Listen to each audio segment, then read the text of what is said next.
ಮನಸ್ಸಿನಲ್ಲಿ ಈ ಪ್ರಶ್ನೆ ಬಂದೇ ಬರುತ್ತದೆ. ಕೇದಾರನಾಥ ದೇವಾಲಯವನ್ನು ಯಾರು ಮತ್ತು ಯಾವ ಕಾರಣಕ್ಕಾಗಿ ಕಟ್ಟಿಸಿದರು? ಮತ್ತು ಅಚ್ಚರಿಯ ವಿಷಯ ಎಂದರೆ ಕೇದಾರನಾಥ ಧಾಮದ ಶಿವಲಿಂಗ ಬೇರೆ ಶಿವಲಿಂಗಗಳಿಂದ ಇಷ್ಟೊಂದು ಭಿನ್ನವೇಕೆ? ಇದರ ಹಿಂದೆ ಯಾವ ರಹಸ್ಯ ಅಡಗಿದೆ?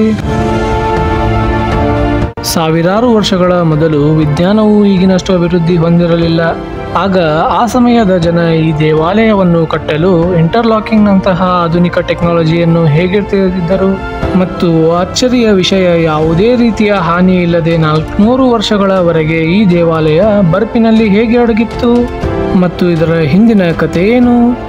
ಯಾವಾಗ ದೇವಾಲಯದ ಬಾಗಿಲು 6 ತಿಂಗಳಗಳವರೆಗೆ ಮುಚ್ಚುತ್ತದೆ, ಆಗ ಒಳಗೆ ಉರಿಸುವ ದೀಪ 6 ತಿಂಗಳವರೆಗೆ ಹೇಗೆ ನಿರಂತರವಾಗಿ ಉರಿಯುತ್ತದೆ? ಮತ್ತು ಎಲ್ಲಕ್ಕಿಂತ ದೊಡ್ಡ ಪ್ರಶ್ನೆ, 2013ರ ಪ್ರವಾಹದ ಸಮಯ. ಆಗ ಎಲ್ಲ ಕ್ಷೇತ್ರ ಹಾಳಾಗಿತ್ತು.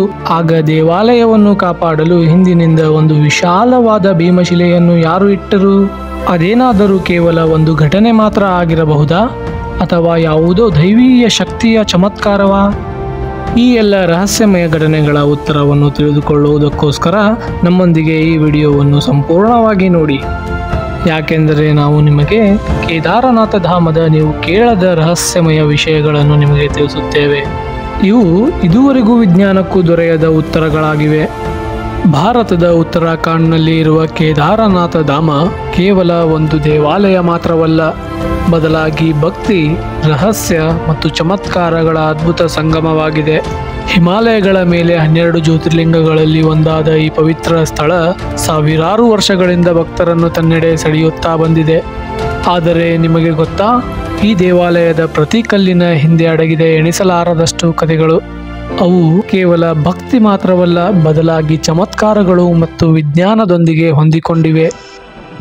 16 ಜೂನ್ 2016ರ ಆ ಕತ್ತಲು ತುಂಬಿದ ರಾತ್ರಿ, ಆಗ ಪ್ರಕೃತಿಯು ತನ್ನ ತಾಂಡವವನ್ನು ತೋರಿಸುತ್ತಿತ್ತು ಮತ್ತು ಉತ್ತರಾಖಂಡ್ನ ಕೇದಾರನಾಥದಲ್ಲಿ ಪ್ರತಿ ಕಡೆಯೂ ವಿನಾಶ ಮಾಡಿಬಿಟ್ಟಿತ್ತು. ಆದರೆ ಇದೇ ವಿನಾಶದ ಮಧ್ಯೆ ಒಂದು ಚಮತ್ಕಾರ ನಡೆದು ಬಿಟ್ಟಿತು. ಅದು ಜನರ ನಂಬಿಕೆ ಮತ್ತು ಭಕ್ತಿಯನ್ನು ಇನ್ನಷ್ಟು ಆಳವಾಗಿಸಿತು. ಬನ್ನಿ, ನಾವು ನಿಮಗೆ ಆ ಸಮಯದ ಭಯಾನಕತೆ ಮತ್ತು ಚಮತ್ಕಾರದ ಬಗ್ಗೆ ಹೇಳುತ್ತೇವೆ. ಅದು ಕೇದಾರನಾಥ ದೇವಾಲಯವನ್ನು ರಕ್ಷಿಸಿತ್ತು. ಆ ರಾತ್ರಿ ಕೇದಾರನಾಥದಲ್ಲಿ ಪ್ರವಾಹದ ನೀರು ಮಂದಾಕಿನಿ ನದಿಯಿಂದ ಉಕ್ಕಿಕೊಂಡು ಬಂದಿತ್ತು.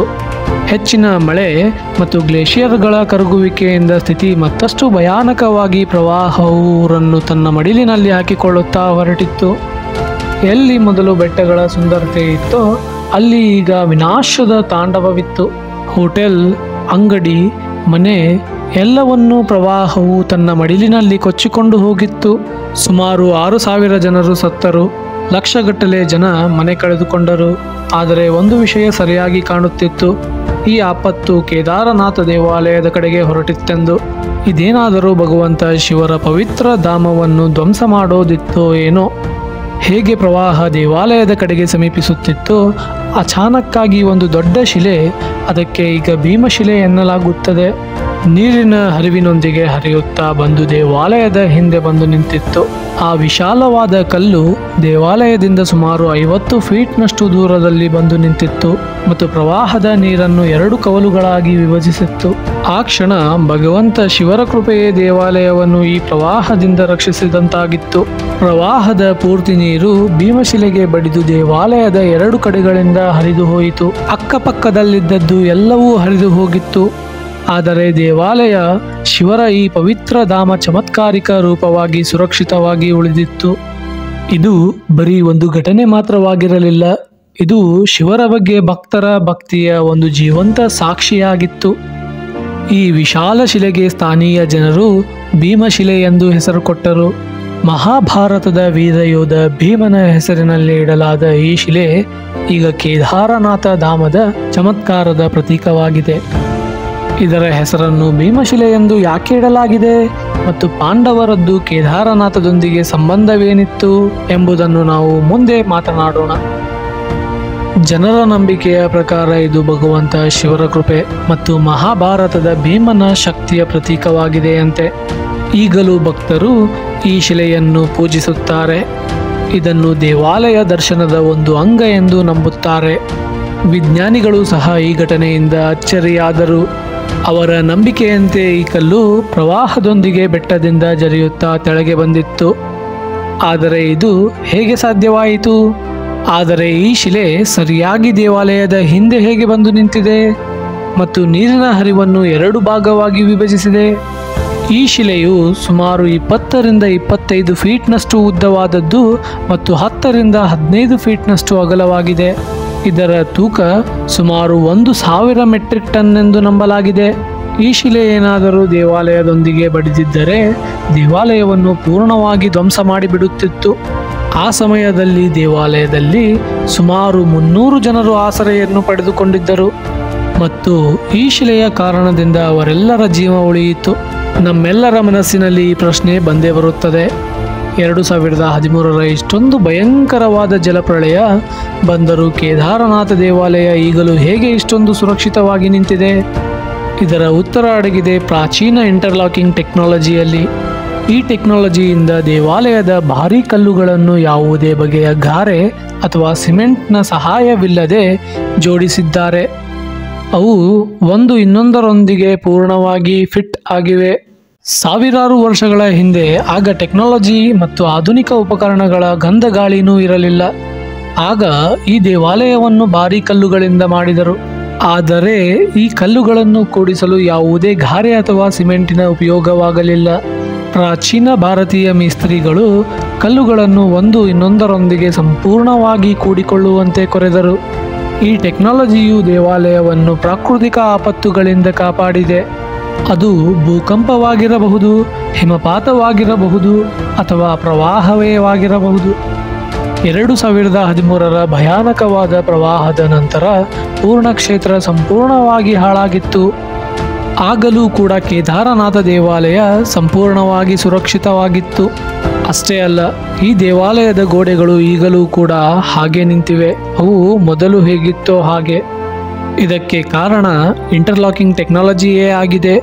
ಅದು ಕಲ್ಲುಗಳನ್ನು ಎಷ್ಟು ಶಕ್ತಿಶಾಲಿ ಮಾಡಿತ್ತೆಂದರೆ ಅವುಗಳನ್ನು ಯಾವುದೇ ಆಪತ್ತು ಅಲುಗಾಡಿಸಲಾಗಲಿಲ್ಲ. ಒಂದು ಇಂತಹ ತಂತ್ರಜ್ಞಾನ ಅದು ಈಗಲೂ ವಿಜ್ಞಾನಿಗಳನ್ನು ಬೆಚ್ಚಿ ಬೀಳಿಸುತ್ತಿದೆ. ಅದೇ ಭಾರತೀಯ ವಾಸ್ತುಶಿಲ್ಪದ ವಿಶೇಷತೆ. ಹಾಗಾದರೆ ನಮ್ಮ ಮನಸ್ಸಿನಲ್ಲಿ ಎಲ್ಲಕ್ಕಿಂತ ದೊಡ್ಡ ಪ್ರಶ್ನೆ ಬರುತ್ತದೆ, ಒಟ್ಟಿನಲ್ಲಿ ಯಾರು ಇಷ್ಟೊಂದು ಅತ್ಯಾಧುನಿಕ ಮತ್ತು ಗಟ್ಟಿಯಾದ ತಂತ್ರಜ್ಞಾನದೊಂದಿಗೆ ಕೇದಾರನಾಥ ದೇವಾಲಯದ ನಿರ್ಮಾಣ ಮಾಡಿದರು? ಇದರ ಹಿಂದಿನ ಕತೆ ಮತ್ತು ಇತಿಹಾಸವನ್ನು ಅರಿಯುವುದು ಬಹಳ ಮನಮೋಹಕವಾಗಿದೆ. ಹಾಗಾದರೆ ಬನ್ನಿ, ನಾವು ಪ್ರಾರಂಭದಿಂದಲೇ ಈ ಪವಿತ್ರ ದೇವಾಲಯದ ಇತಿಹಾಸವನ್ನು ಆಳವಾಗಿ ನೋಡೋಣ ಮತ್ತು ತಿಳಿಯೋಣ ಯಾರು ಮತ್ತು ಹೇಗೆ ಈ ಅದ್ಭುತ ದೇವಾಲಯವನ್ನು ನಿರ್ಮಾಣ ಮಾಡಿದ. ಕೇದಾರನಾಥ ದೇವಾಲಯದ ನಿರ್ಮಾಣ ಅತ್ಯಂತ ರಹಸ್ಯಮಯ ಮತ್ತು ಪ್ರಾಚೀನ ಎಂದು ನಂಬಲಾಗಿದೆ. ಈ ದೇವಾಲಯ ಬರೀ ಧಾರ್ಮಿಕ ದೃಷ್ಟಿಕೋನದಿಂದ ಅಷ್ಟೇ ಮಹತ್ವತೆಯನ್ನು ಪಡೆದಿಲ್ಲ, ಬದಲಾಗಿ ಇದರ ನಿರ್ಮಾಣದ ಜೊತೆಗೆ ಹೊಂದಿಕೊಂಡ ಪೌರಾಣಿಕ ಕಥೆಗಳು ಈ ಸ್ಥಳವನ್ನು ಇನ್ನಷ್ಟು ಅಲೌಕಿಕ ಮತ್ತು ರಹಸ್ಯಮಯವಾಗಿಸುತ್ತವೆ. ಇದರಲ್ಲಿ ನಾವು 3 ಕಥೆಗಳ ಬಗ್ಗೆ ತಿಳಿಯೋಣ. ಅದರಲ್ಲಿ ಅಧಿಕ ಪ್ರಸಿದ್ಧಿಯನ್ನು ಹೊಂದಿರುವ ಕತೆ ಮಹಾಭಾರತದ್ದು. ಹಾಗಾದರೆ ಬನ್ನಿ ತಿಳಿಯೋಣ ಈ ದೇವಾಲಯದ ನಿರ್ಮಾಣದ ಬಗ್ಗೆ. ಧಾರ್ಮಿಕ ಗ್ರಂಥಗಳಲ್ಲಿ ವರ್ಣಿಸಿರುವ ಕಥೆಗಳ ಪ್ರಕಾರ ಮಹಾಭಾರತದ ಯುದ್ಧದಲ್ಲಿ ವಿಜಯವನ್ನು ಹೊಂದಿದ ನಂತರ ಯುಧಿಷ್ಠಿರನನ್ನು ಹಸ್ತಿನಾಪುರದ ರಾಜ ಎಂದು ಘೋಷಿಸಿದರು. ಸುಮಾರು 4 ದಶಕಗಳವರೆಗೆ ಅವರು ಹಸ್ತಿನಾಪುರದ ಮೇಲೆ ಆಳ್ವಿಕೆ ನಡೆಸಿದರು. ಒಂದು ದಿನ ಪಾಂಡವರು ಭಗವಂತ ಶ್ರೀಕೃಷ್ಣರೊಂದಿಗೆ ಕುಳಿತು ಮಹಾಭಾರತ ಯುದ್ಧದ ಸಮೀಕ್ಷೆ ಮಾಡುವ ಸಮಯ ಪಾಂಡವರು ಶ್ರೀಕೃಷ್ಣರಿಗೆ ಹೇಳಿದರು, ಹೇ ನಾರಾಯಣ, ನಮ್ಮ ಅಣ್ಣಂದಿರ ಮೇಲೆ ನಮ್ಮ ಬಂಧು ಬಾಂಧವರು ಮತ್ತು ಗುರುಗಳ ಹತ್ಯೆಯ ಕಳಂಕವಿದೆ. ಈ ಕಳಂಕವನ್ನು ಹೇಗೆ ಅಳಿಸುವುದು? ಶ್ರೀಕೃಷ್ಣ ಉತ್ತರ ನೀಡಿದರು, ನೀವು ಯುದ್ಧದಲ್ಲಿ ವಿಜಯವನ್ನು ಸಾಧಿಸಿರಬಹುದು, ಆದರೆ ನೀವು ನಿಮ್ಮ ಬಂಧು ಬಾಂಧವರ ಹತ್ಯೆಯನ್ನು ಮಾಡಿದ್ದೀರಿ. ಅದಕ್ಕಾಗಿ ನೀವು ಪಾಪದ ಭಾಗಿಯಾಗಿದ್ದೀರಿ. ಈ ಪಾಪಗಳಿಂದ ನಿಮಗೆ ಮುಕ್ತಿಯನ್ನು ಮಹಾದೇವರೇ ನೀಡಬಲ್ಲರು. ಅದಕ್ಕಾಗಿ ಈಗ ಸಮಯ ಬಂದಿದೆ, ನೀವು ಮಹಾದೇವರ ಶರಣನ್ನು ತೆಗೆದುಕೊಳ್ಳಿ. ಇದರ ನಂತರ ಶ್ರೀಕೃಷ್ಣ ದ್ವಾರಕಕ್ಕೆ ಮರಳಿದರು ಮತ್ತು ಪಾಂಡವರು ಪಾಪದ ಮುಕ್ತಿಗೋಸ್ಕರ ಚಿಂತಿತರಾದರು. ಅದೇ ಸಮಯ ಪಾಂಡವರಿಗೆ ಸೂಚನೆ ಸಿಕ್ಕಿತು, ಭಗವಂತ ಶ್ರೀಕೃಷ್ಣರು ದೇಹವನ್ನು ತ್ಯಜಿಸಿದರೆಂದು. ಈ ದುಃಖಭರಿತ ಸಮಾಚಾರ ಪಾಂಡವರ ಮನವನ್ನು ಒಡೆದು ಬಿಟ್ಟಿತ್ತು. ಈಗ ಅವರ ಸಲಹೆಗಾರರಾದ ಶ್ರೀಕೃಷ್ಣ ಇನ್ನಿರಲಿಲ್ಲ. ಆಗ ಪಾಂಡವರು ತಮ್ಮ ರಾಜ್ಯವನ್ನು ಪರೀಕ್ಷಿತನಿಗೆ ಕೊಟ್ಟು ದ್ರೌಪದಿಯೊಂದಿಗೆ ಭಗವಂತ ಶಿವನನ್ನು ಹುಡುಕಲು ಹೊರಟರು. ಎಲ್ಲಕ್ಕಿಂತ ಮೊದಲು ಪಾಂಡವರು ಕಾಶಿಯನ್ನು ತಲುಪಿದರು. ಆದರೆ ಅಲ್ಲಿ ಅವರಿಗೆ ಭಗವಂತ ಶಿವ ದರ್ಶನವನ್ನು ನೀಡಲಿಲ್ಲ. ಅವರು ಮತ್ತಿನ್ನಷ್ಟು ಸ್ಥಳಗಳಿಗೆ ಹೋದರು. ಆದರೆ ಎಲ್ಲಿ ಪಾಂಡವರು ತಲುಪಿದರೂ ಶಿವ ಅಲ್ಲಿಂದ ಹೊರಟು ಹೋಗುತ್ತಿದ್ದರು. ಈ ಹುಡುಕಾಟದಲ್ಲಿ ಅವರು ಒಂದು ದಿನ ಹಿಮಾಲಯದವರೆಗೆ ಬಂದು ತಲುಪಿದರು. ಆಗ ಭಗವಂತ ಶಿವರು ಪಾಂಡವರು ಬರುವುದನ್ನು ನೋಡಿ ನಂದಿಯ ರೂಪವನ್ನು ಧಾರಣ ಮಾಡಿದರು ಮತ್ತು ಪಶುಗಳ ಗುಂಪನ್ನು ಸೇರಿದರು. ಭಗವಂತ ಶಿವರನ್ನು ಕಾಣುವ ಸಲುವಾಗಿ ಭೀಮನು ಒಂದು ಯೋಜನೆಯನ್ನು ಮಾಡಿದ. ಅವನು ವಿಶಾಲ ರೂಪವನ್ನು ಧಾರಣ ಮಾಡಿ ತಮ್ಮ ಕಾಲುಗಳನ್ನು ಪರ್ವತದ ಎರಡು ಕಡೆಗಳಲ್ಲಿ ಇಟ್ಟ. ಇದರಿಂದ ಪಶುಗಳು ತಮ್ಮ ಕಾಲುಗಳ ಮಧ್ಯ ಹಾದು ಹೋಗಲೆಂದು. ಆದರೆ ನಂದಿ ರೂಪದ ಭಗವಂತ ಶಿವ ಹಾಗೆ ಮಾಡಲಿಲ್ಲ. ಆಗ ಭೀಮ ನಂದಿಯನ್ನು ಗುರುತಿಸಿದರು ಮತ್ತು ಹಿಡಿಯುವ ಪ್ರಯತ್ನ ಮಾಡಿದರು. ಆದರೆ ಶಿವರು ಭೂಮಿಯಲ್ಲಿ ಹುದುಗತೊಡಗಿದರು. ಭೀಮ ಅವರ ಹಿಂದಿನ ಭಾಗವನ್ನು ಹಿಡಿದುಕೊಂಡ. ಭಗವಂತ ಶಿವ ಪಾಂಡವರ ಭಕ್ತಿಯಿಂದ ಪ್ರಸನ್ನವಾದರು ಮತ್ತು ಅವರಿಗೆ ದರ್ಶನ ನೀಡಿ ಅವರನ್ನು ಪಾಪಗಳಿಂದ ಮುಕ್ತ ಮಾಡಿದರು. ಆಗಿನಿಂದಲೇ ಭಗವಂತ ಶಿವ ಇಲ್ಲಿ ನಂದಿಯ ಬೆನ್ನಿನ ರೂಪದಲ್ಲಿ ಪೂಜಿಸಲಾಗುತ್ತದೆ. ಇದೇ ಕಾರಣದಿಂದ ಕೇದಾರನಾಥದ ಶಿವಲಿಂಗ ಬೇರೆ ಶಿವಲಿಂಗಗಳಿಂದ ವಿಭಿನ್ನವಾಗಿದೆ. ನಂಬಿಕೆಯ ಪ್ರಕಾರ ಯಾವಾಗ ಭಗವಂತ ಶಿವ ಪಾಂಡವರನ್ನು ಅವರ ಪಾಪಗಳಿಂದ ಮುಕ್ತ ಮಾಡಿದರು ಮತ್ತು ಅವರ ಪ್ರಾಯಶ್ಚಿತವನ್ನು ಸ್ವೀಕರಿಸಿದರು, ಆಗ ಪಾಂಡವರು ಕೇದಾರನಾಥ ದೇವಾಲಯದ ನಿರ್ಮಾಣ ಮಾಡಿದರು. ನಂಬಿಕೆಯ ಪ್ರಕಾರ ಆ ಸಮಯ ಭಗವಂತ ಶಿವರ ಶರೀರ ಪೃಥ್ವಿಯ ಬೇರೆ ಬೇರೆ 5 ಭಾಗಗಳಲ್ಲಿ ಪ್ರಕಟವಾಯಿತು. ಇದರಿಂದ ಪಂಚ ಕೇದಾರಗಳ ಉತ್ಪತ್ತಿಯಾಗಿದೆ.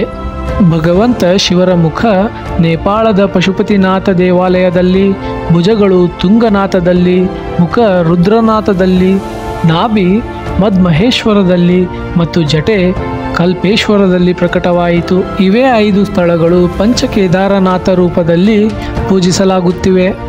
ಕೇದಾರನಾಥವನ್ನು ಪಂಚಕೇದಾರಗಳಲ್ಲಿ ಪ್ರಮುಖ ಎಂದು ನಂಬಲಾಗಿದೆ. ಯಾಕೆಂದರೆ ಇಲ್ಲಿ ಭಗವಂತ ಶಿವರ ಬೆನ್ನಿನ ರೂಪವನ್ನು ಪೂಜಿಸಲಾಗುತ್ತದೆ. ಕೇದಾರನಾಥ ದೇವಾಲಯಕ್ಕೆ ಸಂಬಂಧಿಸಿದಂತೆ 2ನೆಯ ಅತ್ಯಂತ ಪುರಾತನ ಹಾಗೂ ಪೌರಾಣಿಕ ಮಹತ್ವವು ಶ್ರೀ ಮಹಾವಿಷ್ಣುವಿನ ಅವತಾರರಾದ ನರನಾರಾಯಣ ಋಷಿಗಳ ತಪಸ್ಸಿಗೆ ಸಂಬಂಧಿಸಿದೆ. ಶಿವಪುರಾಣದ ಕೋಟಿರುದ್ರ ಸಂಹಿತೆಯಲ್ಲಿ ಉಲ್ಲೇಖವಿರುವಂತೆ ಬದ್ರಿವನದಲ್ಲಿ ನರನಾರಾಯಣರು ಪಾರ್ಥಿವ ಶಿವಲಿಂಗವನ್ನು ಸ್ಥಾಪಿಸಿ ಪೂಜೆ ಮಾಡುತ್ತಿದ್ದರು. ಅವರ ಘೋರ ತಪಸ್ಸಿನಿಂದ ಸಂತೋಷಗೊಂಡ ಶಿವ ಪ್ರತ್ಯಕ್ಷನಾಗಿ ಅವರಿಗೆ ವರವನ್ನು ಕೇಳಲು ಹೇಳಿದರು. ನರನಾರಾಯಣರು ಶಿವನಲ್ಲಿ ಈ ಪವಿತ್ರ ಸ್ಥಳದಲ್ಲಿ ಸದಾ ಜ್ಯೋತಿರ್ಲಿಂಗವಾಗಿ ವಾಸ ಮಾಡುವಂತೆ ಪ್ರಾರ್ಥಿಸಿದರು.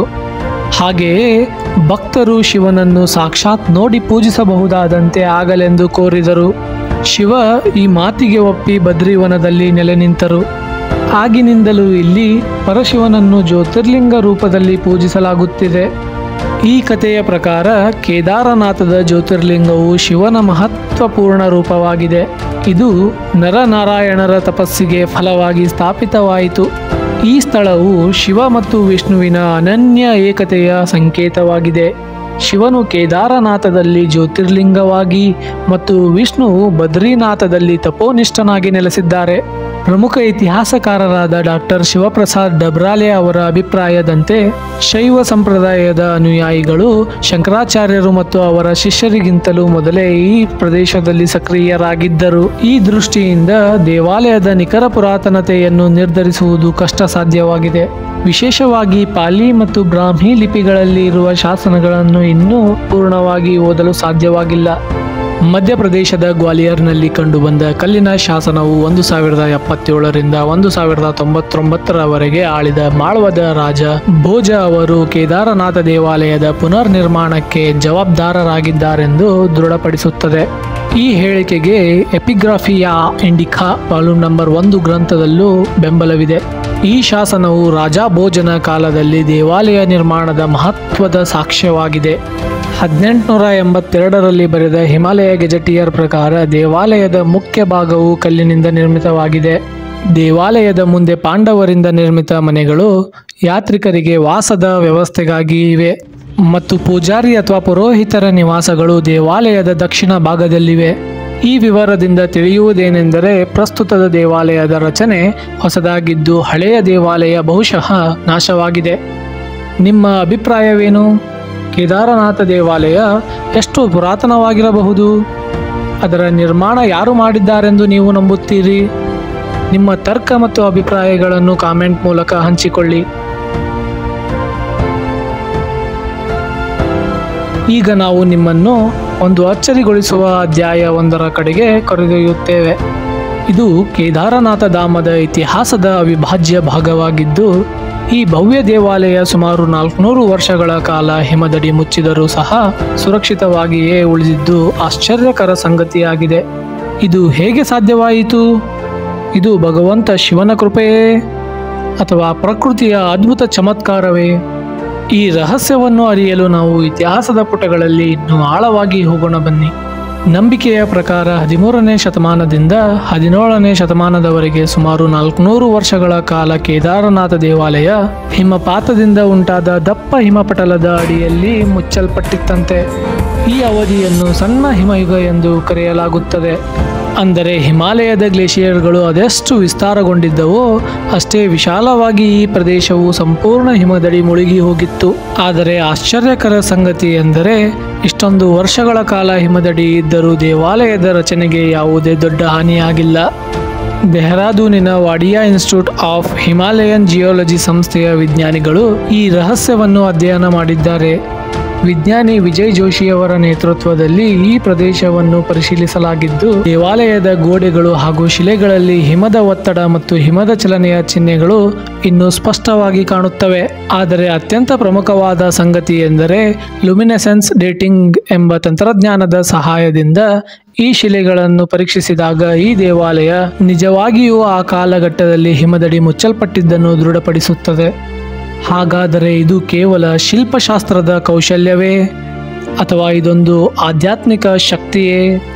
ಕೇದಾರನಾಥ ದೇವಾಲಯದ ಬಲಿಷ್ಠ ನಿರ್ಮಾಣ ಶೈಲಿಯೇ ಇದನ್ನು ಕಾಪಾಡಿದ ಮಹತ್ವದ ಕಾರಣವಾಗಿದೆ. ಈ ದೇವಾಲಯವನ್ನು ಬಹುದೊಡ್ಡ ಶಿಲೆಗಳೊಂದಿಗೆ ಇಂಟರ್ಲಾಕ್ ತಂತ್ರಜ್ಞಾನ ಬಳಸಿಕೊಂಡು ನಿರ್ಮಿಸಲಾಗಿದೆ. ಇದರಲ್ಲಿ ಸಿಮೆಂಟ್ ಬಳಕೆ ಮಾಡದೆ ಶಿಲೆಗಳ ನಡುವಿನ ಗಟ್ಟಿಯಾದ ಜೋಡಣೆ ಹಿಮದ ಭಾರದ ಒತ್ತಡಕ್ಕೂ ಬಲಿಷ್ಠವಾಗಿ ನಿಂತುಕೊಳ್ಳುವಂತೆ ಮಾಡಿತ್ತು. ಸ್ನೇಹಿತರೆ, ನೀವು ನಮ್ಮ ವಿಡಿಯೋವನ್ನು ಇಷ್ಟಪಟ್ಟಿದ್ದರೆ ಈಗಲೇ ಒಂದು ಲೈಕ್ ಮಾಡಿ ಮತ್ತು ಚಾನಲ್ಗೆ ಸಬ್ಸ್ಕ್ರೈಬ್ ಮಾಡುವುದನ್ನು ಮರೆಯಬೇಡಿ. ನಿಮ್ಮ ಒಂದು ಲೈಕ್ ಮತ್ತು ಸಬ್ಸ್ಕ್ರೈಬ್ ನಮಗೆ ಇನ್ನೂ ಉತ್ತಮ ವಿಷಯಗಳನ್ನು ತರಲು ಉತ್ತೇಜಿಸುತ್ತದೆ. ಈಗ ನಾವು ತಿಳಿಸುವ ರಹಸ್ಯವನ್ನು ಕೇಳಿದಾಗ ಆಧುನಿಕ ವಿಜ್ಞಾನಿಗಳು ಸಹ ಆಶ್ಚರ್ಯಚಕಿತರಾಗಿದ್ದಾರೆ. ಕೇದಾರನಾಥ ಮತ್ತು ರಾಮೇಶ್ವರಂ ನಡುವೆ ಆಳವಾದ ಜಾಮೆಟ್ರಿಕಲ್ ಅಲೈನ್ಮೆಂಟ್ ನಿಜವಾಗಿಯೂ ಆಶ್ಚರ್ಯಜನಕವಾಗಿದೆ. ಯೋಚಿಸಿ, ಈ ಎರಡು ದೇವಾಲಯಗಳು ಸಾವಿರಾರು ಕಿಲೋಮೀಟರ್ ದೂರದಲ್ಲಿದ್ದರೂ ಸಹ ಇವುಗಳು ಹೇಗೆ ನೇರ ರೇಖೆಯಲ್ಲಿರಬಹುದು? ಈ ರಹಸ್ಯವನ್ನು ತಿಳಿದಾಗ ನಿಮಗೆ ಆಶ್ಚರ್ಯವೇ ಆಗುತ್ತದೆ. ಇದು ನಮ್ಮ ಪುರಾತನ ಭಾರತೀಯ ಜ್ಞಾನ ಮತ್ತು ವಾಸ್ತುಶಿಲ್ಪದ ಒಂದು ಅದ್ಭುತ ಉದಾಹರಣೆ. ಅದನ್ನು ಒಂದು ಆಧುನಿಕ ಜಗತ್ತು ಅರ್ಥ ಮಾಡಿಕೊಳ್ಳುವುದು ಅಷ್ಟೇ ಕಷ್ಟವಾಗಿದೆ. ನೀವು ಎಂದಾದರೂ ಯೋಚಿಸಿದ್ದೀರಾ? ಕೇದಾರನಾಥ ಮತ್ತು ರಾಮೇಶ್ವರಂನಂತಹ ದೇವಾಲಯಗಳು ಒಂದೇ ನೇರ ರೇಖೆಯಲ್ಲಿ ಹೇಗೆ ಇರುತ್ತವೆ ಎಂದು? ಈ ರಹಸ್ಯವು ಕೇವಲ ಭಕ್ತರನ್ನು ಮಾತ್ರವಲ್ಲದೆ ವಿಜ್ಞಾನಿಗಳನ್ನು ಆಶ್ಚರ್ಯಚಕಿತಗೊಳಿಸಿದೆ. ಉತ್ತರಾಖಂಡ್ವಿನ ಕೇದಾರನಾಥ ಹಾಗೂ ದಕ್ಷಿಣ ಭಾರತದ ರಾಮೇಶ್ವರಂ ಎಂಬ ಜ್ಯೋತಿರ್ಲಿಂಗಗಳು 79 ಡಿಗ್ರಿ ದೇಶಾಂತರ ರೇಖೆಯ ಮೇಲೆ ಇವೆ. ಇದರ ಜೊತೆಗೆ ಈ ಎರಡು ದೇವಾಲಯಗಳ ನಡುವೆ ಇನ್ನೂ 5 ಪ್ರಮುಖ ಶಿವ ದೇವಾಲಯಗಳಿವೆ. ಅವು ಸೃಷ್ಟಿಯ ಪಂಚತತ್ವಗಳಾದ ಜಲ, ವಾಯು, ಅಗ್ನಿ, ಆಕಾಶ ಮತ್ತು ಭೂಮಿಯನ್ನು ಪ್ರತಿನಿಧಿಸುತ್ತವೆ. ಈಗ ಯೋಚಿಸಿ, ಸಾವಿರಾರು ವರ್ಷಗಳ ಹಿಂದೆ GPS ತಂತ್ರಜ್ಞಾನ ಇಲ್ಲದ ಸಮಯದಲ್ಲಿ ನಮ್ಮ ಪೂರ್ವಿಕರು ಎಷ್ಟು ನಿಖರತೆಯಿಂದ ಈ ದೇವಾಲಯಗಳನ್ನು ನೇರ ರೇಖೆಯಲ್ಲಿ ಹೇಗೆ ನಿರ್ಮಿಸಿದರು? ಅದು ನಿಜವಾಗಿಯೂ ಆಶ್ಚರ್ಯಕರ ವಿಷಯ. ಕೇದಾರನಾಥ ಮತ್ತು ರಾಮೇಶ್ವರಂ ನಡುವೆ 2383 ಕಿಲೋಮೀಟರ್ ದೂರವಿದೆ. ಈ 7 ಶಿವ ದೇವಾಲಯಗಳು ಒಂದೇ ನೇರ ರೇಖೆಯಲ್ಲಿ ಇರುವುದು ಕೇವಲ ಕಾಕತಾಳ್ಯವಲ್ಲ. ಈ ದೇವಾಲಯಗಳ ಸ್ಥಾಪನೆ ಸುಮಾರು 1500ರಿಂದ 2000 ವರ್ಷಗಳ ಹಿಂದೆ ನಡೆದಿದೆ. ವೈಜ್ಞಾನಿಕವಾಗಿ ನೋಡುವುದಾದರೆ ಇದು ಒಂದು ಅದ್ಭುತ ಜ್ಯಾಮಿತೀಯ ಅಲೈನ್ಮೆಂಟ್ ಆಗಿದೆ. ಇದು ಕೇವಲ ಧಾರ್ಮಿಕವಾಗಿ ಮಹತ್ವಪೂರ್ಣವಲ್ಲ, ಬ್ರಹ್ಮಾಂಡದ ಸಮತೋಲನದ ಒಂದು ಪ್ರತಿರೂಪವಾಗಿದೆ. ಇದು ನಮ್ಮ ಪೂರ್ವಿಕರಿಗೆ ಇದ್ದ ಅನನ್ಯ ವಾಸ್ತು ಮತ್ತು ಭೂಗೋಳಶಾಸ್ತ್ರದ ಜ್ಞಾನಕ್ಕೆ ಸಾಕ್ಷಿಯಾಗಿದೆ. ಈ 79 ಡಿಗ್ರಿ ದೇಶಾಂತರ ರೇಖೆಯ ಕುರಿತು ಮಾತನಾಡಿದರೆ, ಈ ರೇಖೆಯ ಮೇಲೆ ಇನ್ನೂ 5 ಪ್ರಮುಖ ದೇವಾಲಯಗಳಿವೆ. ಕಾಲೇಶ್ವರ ದೇವಾಲಯ, ಶ್ರೀಕಾಳಹಸ್ತಿ ದೇವಾಲಯ, ಓಂಕಾರೇಶ್ವರ ದೇವಾಲಯ, ಅರುಣಾಚಲೇಶ್ವರ ದೇವಾಲಯ, ಚಿದಂಬರಂ ದೇವಾಲಯಗಳು. ಇದು ಪ್ರಚಂಡ ಚಿಂತನೆಗೆ ಕಾರಣವಾಗುತ್ತದೆ. ಈ ಎಲ್ಲ ದೇವಾಲಯಗಳನ್ನು ಯಾವುದೇ ಆಧುನಿಕ ತಂತ್ರಜ್ಞಾನವಿಲ್ಲದೆ ಪ್ರಾಚೀನ ವಾಸ್ತುಶಿಲ್ಪಿಗಳು ಹೇಗೆ ಒಂದೇ ರೇಖೆಯ ಮೇಲೆ ನಿರ್ಮಿಸಿದ್ದರು? ಉಜ್ಜಯಿನಿಯ ಮಹರ್ಷಿ ಪಾಣಿನಿ ಸಂಸ್ಕೃತ ವಿಶ್ವವಿದ್ಯಾಲಯದ ಪ್ರಾಧ್ಯಾಪಕ ಡಾಕ್ಟರ್ ಉಪೇಂದ್ರ ಭಾರ್ಗವ್ ಅವರ ಪ್ರಕಾರ ಈ ದೇವಾಲಯಗಳು 79 ಡಿಗ್ರಿ ದೇಶಾಂತರದಲ್ಲಿ ಇರುವುದು ಸತ್ಯ. ಅವುಗಳ ಸ್ಥಾಪನೆ ಬೇರೆ ಬೇರೆ ಸಮಯದಲ್ಲಿ ನಡೆದರೂ ಸಹ ಅವುಗಳ ನಿರ್ಮಾಣದ ವೇಳೆ ದೇಶಾಂತರ ಅಕ್ಷಾಂಶಗಳಿಗೂ ಮತ್ತು ವಾಸ್ತುತತ್ವಗಳಿಗೂ ಮಹತ್ವವಾದ ಪ್ರಾಮುಖ್ಯತೆಯನ್ನು ನೀಡಲಾಗಿದೆ. ಈ ರಹಸ್ಯ ಇಂದಿಗೂ ಅಡಗಿಕೊಂಡಿದೆ. ಇದು ನಮಗೆ ಪ್ರಾಚೀನ ಭಾರತೀಯ ಜ್ಞಾನ ಮತ್ತು ವಿಜ್ಞಾನಗಳ ಅಗಾಧತೆಯನ್ನು ಪರಿಚಯಿಸುತ್ತದೆ. ಈ ರೀತಿಯಲ್ಲಿ ನೀವು ಸಹ ಯೋಚಿಸುತ್ತಿದ್ದೀರಾ? ಇದು ಕೇವಲ ತಾಳಮೇಳವೋ ಅಥವಾ ಪುರಾತನ ಜ್ಞಾನದ ಯಾವುದೋ ಒಂದು ಅಜ್ಞಾತ ತಂತ್ರವೋ? ಈ ಪ್ರಶ್ನೆ ನಮ್ಮೆಲ್ಲರನ್ನು ಆಳವಾಗಿ ಆಲೋಚನೆ ಮಾಡುವಂತೆ ಮಾಡುತ್ತದೆ. ನಿಮಗೆ ಗೊತ್ತಾ, ವಿಮಾನ ತಂತ್ರಜ್ಞಾನವನ್ನು ಕೂಡ ಪುರಾತನ ಭಾರತೀಯ ಶಾಸ್ತ್ರಗಳಲ್ಲಿ ಉಲ್ಲೇಖಿಸಲಾಗಿದೆ ಮತ್ತು ಇಂದಿಗೂ ಕೆಲವರು ಇದನ್ನು ಅಧ್ಯಯನ ಮಾಡುತ್ತಾರೆ. ನಿಮಗೂ ಇಂತಹ ಪುರಾತನ ಭಾರತೀಯ ತಂತ್ರಜ್ಞಾನಗಳ ಬಗ್ಗೆ ಯಾವುದೇ ಮಾಹಿತಿ ಇದ್ದರೆ ದಯವಿಟ್ಟು ಕಾಮೆಂಟ್ನಲ್ಲಿ ಹಂಚಿಕೊಳ್ಳಿ. ಇದರಿಂದ ಇತರರು ಸಹ ನಮ್ಮ ಪುರಾತನ ತಂತ್ರಜ್ಞಾನಗಳ ಬಗ್ಗೆ ತಿಳಿದುಕೊಳ್ಳಬಹುದಾಗುತ್ತದೆ. ಈಗ ನಾವು ಶತಮಾನಗಳಿಂದ ಭಕ್ತರು ಮತ್ತು ವಿಜ್ಞಾನಿಗಳನ್ನು ಆಶ್ಚರ್ಯಚಕಿತಗೊಳಿಸಿರುವ ಕೇದಾರನಾಥ ದೇವಾಲಯದ ರಹಸ್ಯದ ಬಗ್ಗೆ ಮಾತನಾಡೋಣ.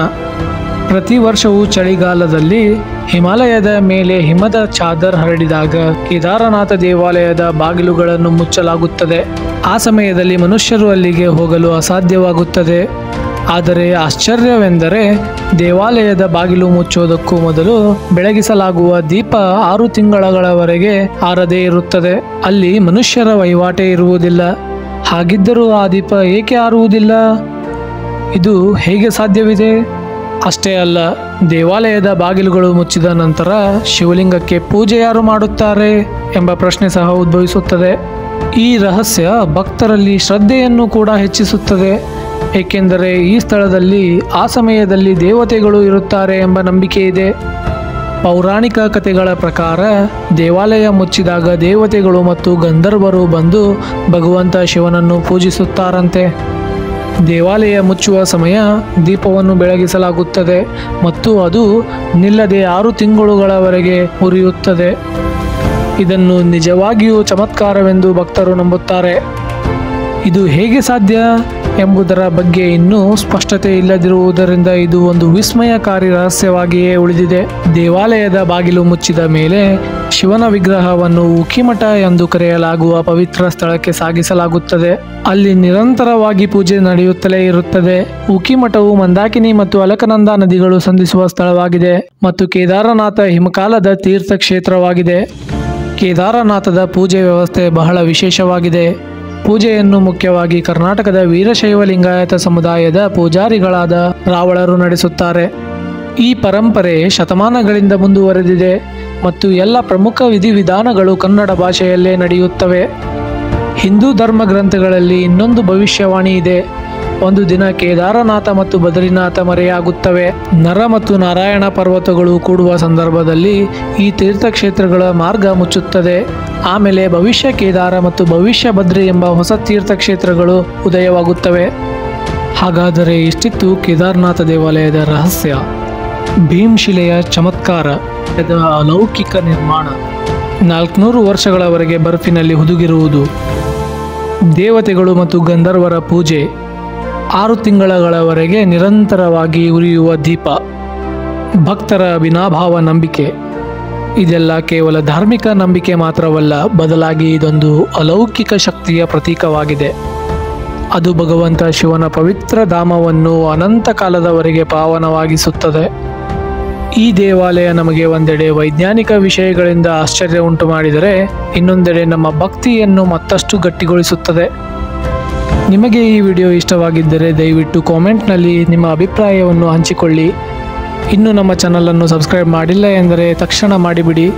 ಇಂತಹ ಅನೇಕ ರೋಚಕ ಮತ್ತು ರಹಸ್ಯಮಯ ವಿಡಿಯೋಗಳು ನಿಮ್ಮ ಕಡೆಗೆ ಬರಲಿವೆ. ಮುಂದಿನ ವಿಡಿಯೋದಲ್ಲಿ ಮತ್ತೆ ಭೇಟಿಯಾಗೋಣ. ಧನ್ಯವಾದಗಳು.